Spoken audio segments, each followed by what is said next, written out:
দৌলতদিয়া যৌনকর্মীদের নিয়ে এই আপুটি খুবই গুরুত্বপূর্ণ কথা বলেছেন। কথাগুলো অবশ্যই মনোযোগ দিয়ে শুনে যাবেন এবং ভিডিওটা ভালো লাগলে বেশি বেশি করে শেয়ার করবেন।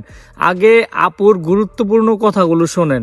যৌনপল্লী যৌনকর্মী নিয়ে যে একটা ধারণা, সে ধারণা পরিবর্তন করা এবং তাদেরও যে জীবনে সুযোগ দরকার সেটাও এই সিনেমাতে উল্লেখ করা হয়েছে।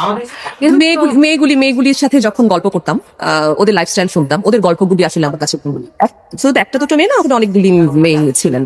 তো কেন এসেছে, কি করেছে, কেউ হচ্ছে প্রেমে ছাকা খেয়ে চলে এসেছে, কারোর হাজবেন্ড তাকে বাসা থেকে বের করে দিয়েছে, কারোর বাবা মা বাসা থেকে বের করে দিয়েছে, বিভিন্ন গল্পগুলি আসলে খুবই হৃদয় বিদারক। মানে এগুলি অন্য এখনই তো আসলে হয়তো অল্প সময় বলা যাবে না, বা যখন সময় হবে তাদের গল্পগুলি বলবো, তাদের জীবনের যে কষ্ট এবং কেন তারা আজকে ওখানে গল্প, কেউ তাদেরকে বিক্রি করে দিয়েছে এখানে এসে। আমি তো এদের সবার সাথে গল্প করছি না, জানি যে খুব বিভৎস কিছু গল্প আছে। এরকম একটা গল্প না, প্রত্যেকটা গল্পই আছে, প্রত্যেকটা গল্পই ভীষণ কাছে। ওই যে কেউ তো আসলে শখ করে এখানে যায়নি, সবাই নিজের জীবিকা তাড়নায় গেছে। এবং তাদের সাথে গল্প করে এটুকু মনে হয়েছে আমার, বেশিরভাগই 90% মেয়ে বলেছে যে আমরা আর কিছুদিন আছি, নিজের ইনকাম টাকা পয়সা একটু সেভ করছি, সেভ করার পর আমরা এখান থেকে বের হয়ে দিয়ে নতুন জীবন শুরু।